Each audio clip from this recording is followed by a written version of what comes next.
तीर्थ पर आने से श्रद्धालु को भगवान शिव और भगवान विष्णु दोनों का आशीष प्राप्त होता है।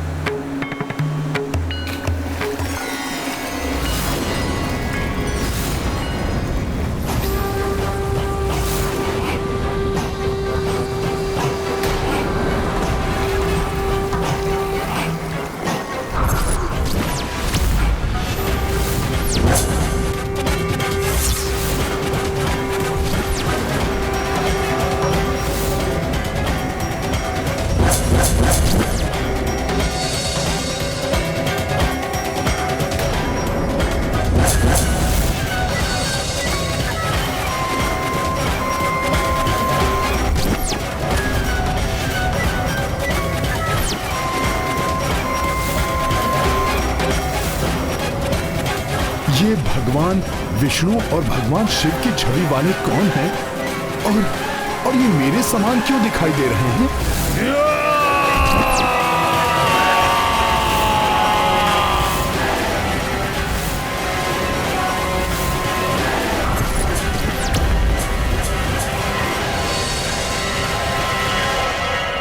प्रभु, विचित्र सा आभास क्यों हो रहा है मुझे? श्री हरि, भोले बाबा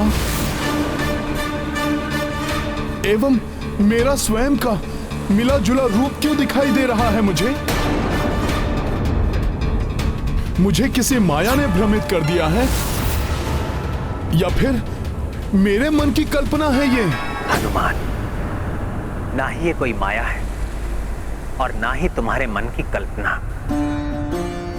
मैं तुम्हें इनके अद्भुत रूप की संपूर्ण कथा सुनाऊंगा, जिससे तुम्हें स्वयं ही बोध हो जाएगा कि तुम्हें ऐसा आभास क्यों हो रहा है। मेरे भोले भक्त हनुमान को समझाने के लिए उसे बताना ही पड़ेगा कि कालांतर में उनके वृषकपि अवतार में आने का उद्देश्य समाप्त होने के पश्चात भूलोक से उनका भी निर्माण हुआ था। ये अनेक युगों पूर्व की बात है हनुमान।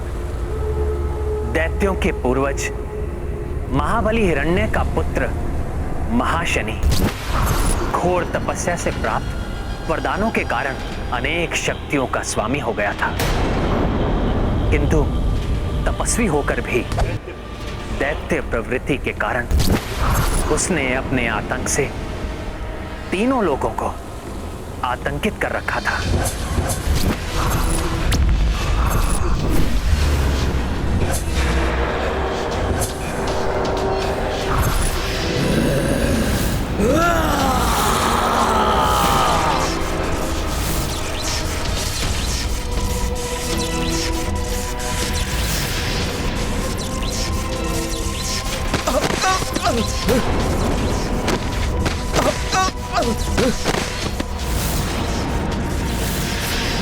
मेरी सेना का अंत कर दिया दैत्यराज महाशनि।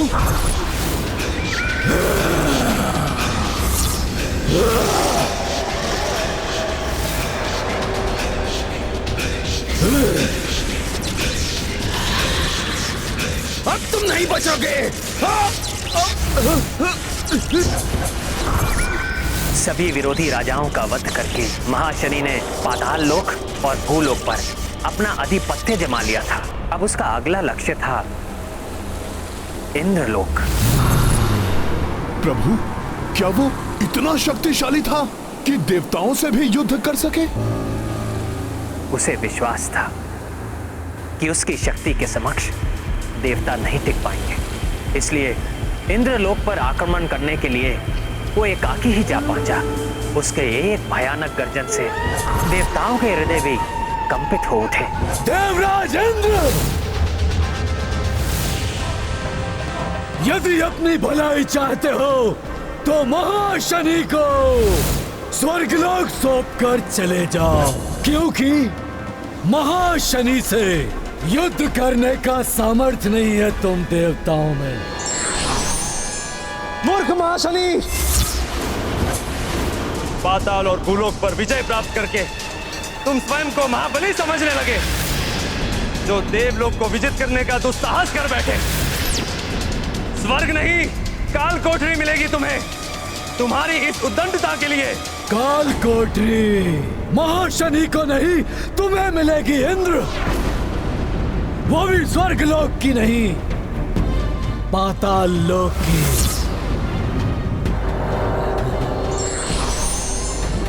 अच्छा है जो तुम सब भी आ गए देवों।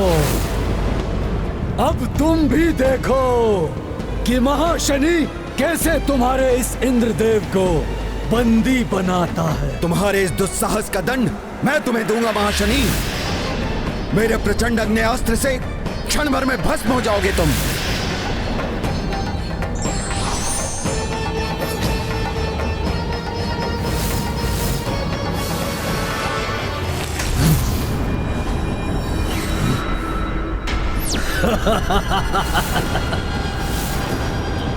अग्निदेव, तुम्हारा अग्नेयास्त्र मेरा कोई अहित नहीं कर सकता।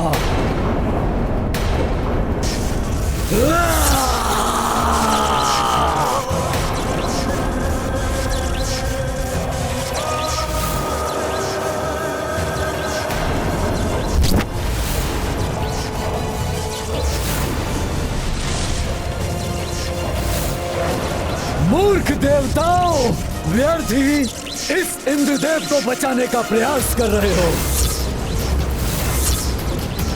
इन्हें तो मैं बंदी बनाऊंगा ही, किंतु अब तुम सबको भी मैं बंदी बनाऊंगा।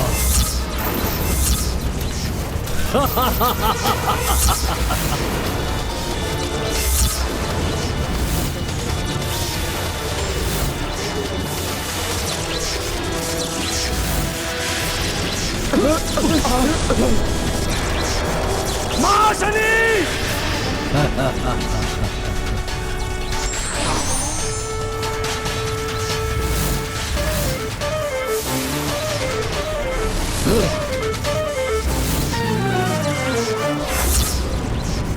तुम्हारा वज्र भी विफल हो गया इंद्रदेव।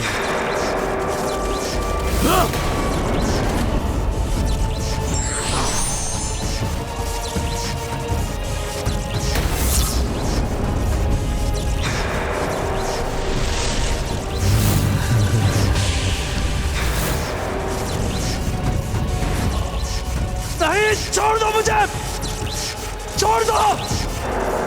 देवताओं के अस्त्रों को विफल करके महाशनि इंद्रदेव को बंदी बनाकर पाताल लोक ले गया और उन्हें काल कोठरी में ढकेल दिया। देखा इंद्रदेव, किसने किसे बंदी बनाया? महाशनि ने तुम्हें इस काल कोठरी में बंदी बना दिया है। अर्थात स्वर्ग लोक पर भी महाशनि ने अपना आधिपत्य बना लिया था। हाँ हनुमान, वरदानी शक्तियों के कारण उसने सहजता से देवताओं को विवश करके इंद्रदेव को बंदी बना लिया था। तो क्या देवताओं ने उसके पश्चात इंद्रदेव को मुक्त कराने का कोई भी प्रयास नहीं किया? क्या करते देवता, विवश हो गए थे। अधीनता स्वीकार करनी पड़ी उन्हें उस दैत्य की। यही नहीं, वरुण देव को संधि बनाए रखने के लिए उसने महाशनि से अपनी पुत्री का विवाह करना पड़ा। वरुण देव के बारंबार आग्रह करने पर अंततः महाशनि इंद्रदेव को मुक्त करने के लिए तत्पर हुआ। जाओ इंद्रदेव, तुम्हें मुक्त किया महाशनि ने, तुम स्वतंत्र हो।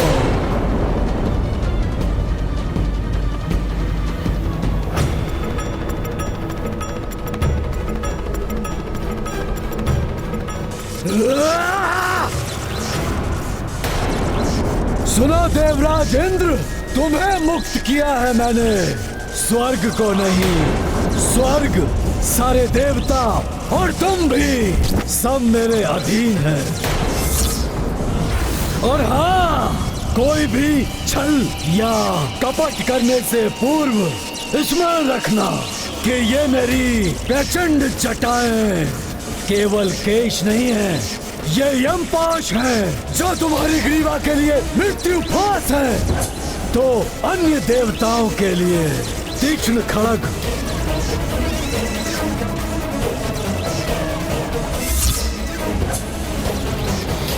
प्रभु, महाशनि ने तो इंद्र आदि देवताओं को अपने अधीन कर लिया। प्रभु, किंतु ये सब उस अद्भुत रूप से कैसे जुड़ा है जिसका आभास मुझे हुआ था? मैं वही बताने वाला हूं हनुमान। जब इंद्रदेव की पत्नी देवी सची ने परास्त हुए इंद्रदेव की दशा देखी तो उनसे रहा नहीं गया। वो ब्रह्मा जी से इसका उपाय पूछने के लिए ब्रह्मलोक जा पहुंची। तब उन्हें ब्रह्मा जी से ज्ञात हुआ कि महाशनि को वरदान प्राप्त है कि उसका वध ऐसी महाशक्ति के हाथों ही हो सकता है जो एक साथ महादेव शिव एवं श्री हरि विष्णु देव की शक्ति से उत्पन्न हुआ हो। इसीलिए देवताओं के शक्ति प्रहार का उस पर कोई भी प्रभाव नहीं पड़ रहा था। तो क्या प्रभु, ये वही रूप है जिसका मुझे यहाँ पर आने से बार बार आभास हो रहा है? महाशनि के वरदान के बारे में ज्ञात होने के पश्चात देवी सची इंद्रदेव को साथ लेकर इसी गोदावरी एवं फेना नदी के संगम पर आई और यहां आकर उन दोनों ने श्री हरि नारायण एवं महादेव की प्रसन्नता के लिए घोर तप किया। वर्षों के कठोर तप के पश्चात महादेव एवं श्री हरि ने उन्हें वरदान देने का निश्चय किया।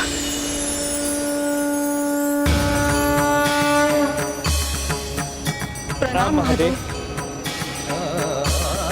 प्रणाम श्री हरि। प्रणाम श्री हरि। इंद्रदेव, देवी शची, आपके कठोर तप से हम प्रसन्न हुए। अतः आप दोनों तपस्या का फल प्राप्त करने के लिए अधिकारी हो गए हैं। कहिए, क्या वरदान चाहिए आपको? दुष्ट दैत्यराज महाशनि का अंत और उसकी मृत्यु से स्वर्ग आदि तीनों लोकों में शांति। तथास्तु।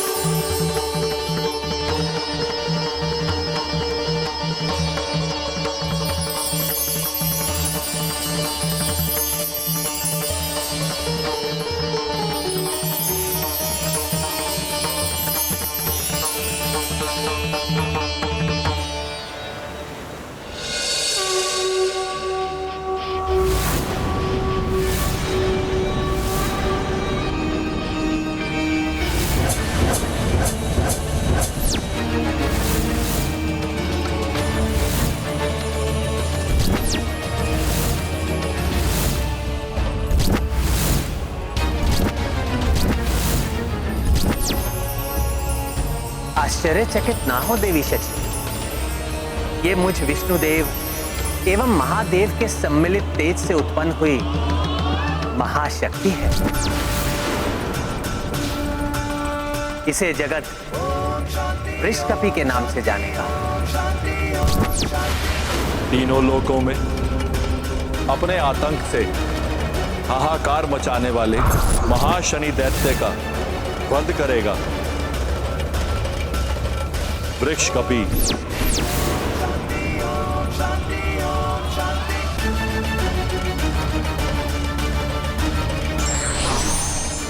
हे मां बलशाली वृषकपि, दुष्ट दैत्यराज महाशनि का अंत करके हम सब पर उपकार कीजिए एवं तीनों लोक को उनके आतंक से मुक्ति दिलाई।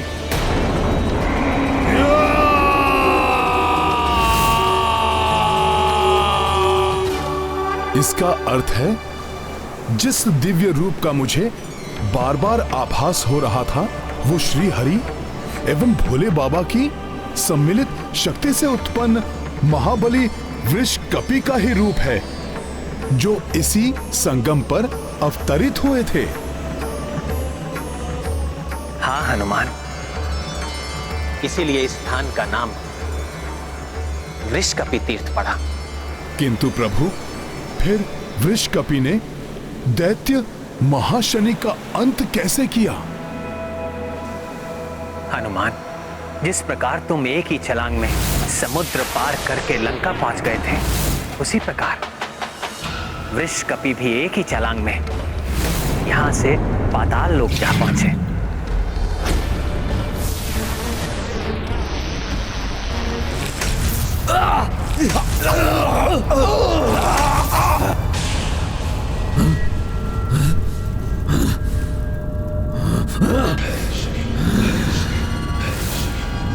पाताल लोक में ये भूकंपन, ये धरती का फटना, किसने किया होगा ये दुस्साहस? महाशनि!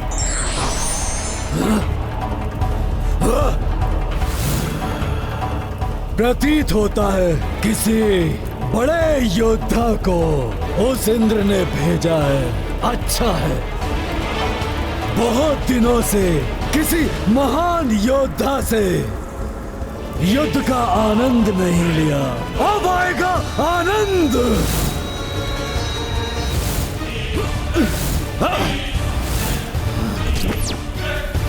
तुम जो भी हो, तुम्हारी मृत्यु तुम्हें यहां खींच लाई है।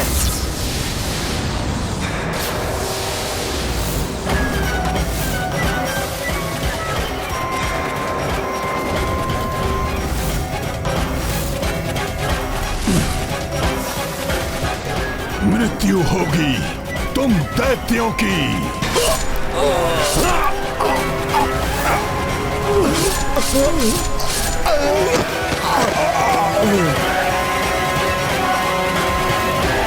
महाशनि नहीं है इनमें।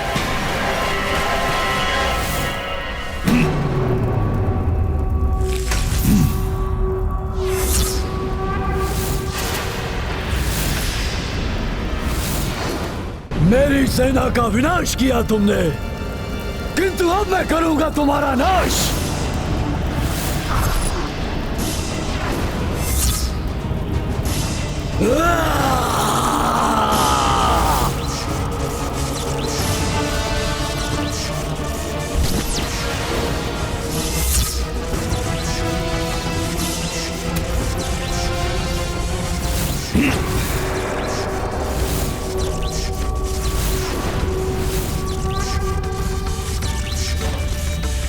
महाशनि, नाश तो होगा तुम्हारा, सर्वनाश होगा।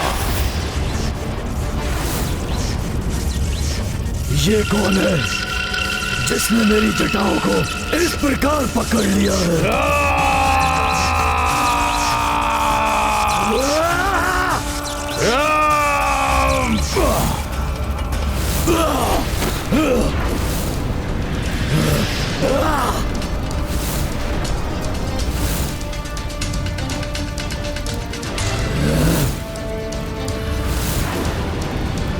नहीं, नहीं, ऐसा नहीं हो सकता। मैं तुम्हें जीवित नहीं छोड़ूंगा।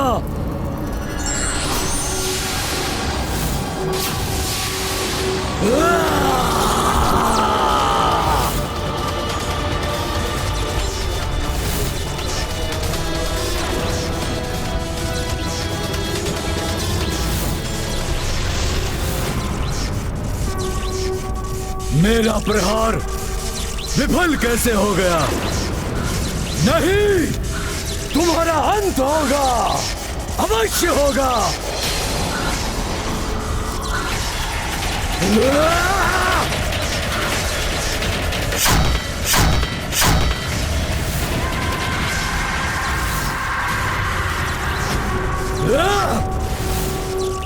मेरी इन प्रचंड जटाओं को छोड़ दो।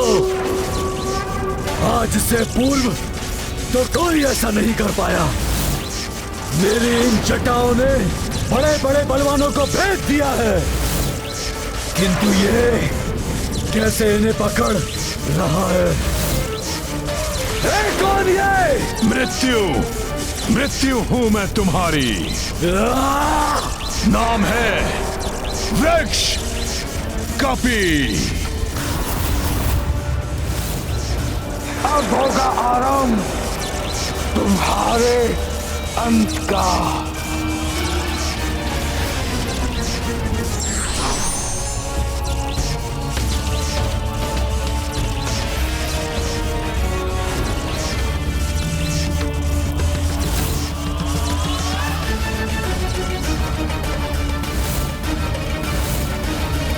नहीं,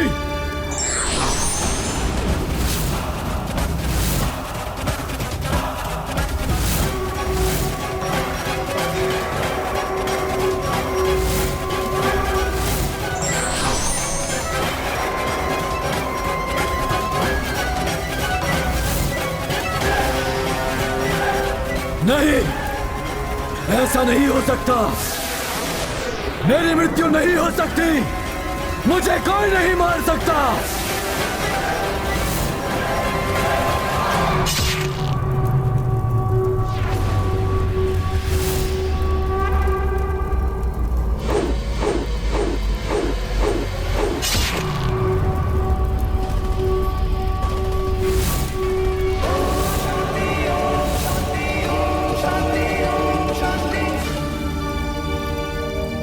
ये है रामायण,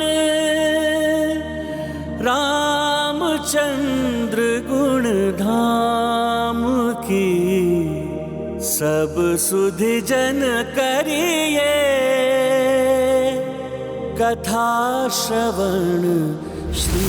जो व्यक्ति अंत समय के निकट भी ईश्वरीय सत्ता और उसकी शक्तियों को पहचान नहीं पाता, उसका अंत दुखद होता है।